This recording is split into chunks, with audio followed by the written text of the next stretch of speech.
তারা ঘুমাচ্ছে, এটার ইংলিশ কী হবে চলুন জেনে নেই।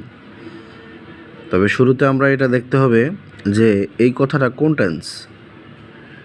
তারা ঘুমাচ্ছে, তাহলে আমরা দেখতে পাচ্ছি বর্তমানে কোনো একটা কাজ এখনও চলমান আছে।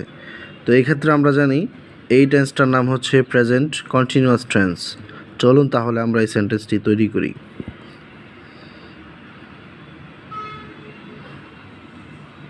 তারা ঘুমাচ্ছে, দেই এর সাথে সবসময় আর ব্যবহার হবে। প্রেজেন্ট কন্টিনিউয়াস টেন্সে সবসময় আর ব্যবহার হয় দে এর সাথে। তারপরে হচ্ছে এখানে যে কাজের কথা বলা হয়েছে ঘুমাচ্ছে, ঘুম ইংলিশ হচ্ছে স্লিপ, কিন্তু প্রেজেন্ট কন্টিনিউয়াস টেন্সের ক্ষেত্রে ভার্বের শেষে সবসময় আইএনজি যুক্ত হয়। তাহলে আমরা কি বলবো? স্লিপিং।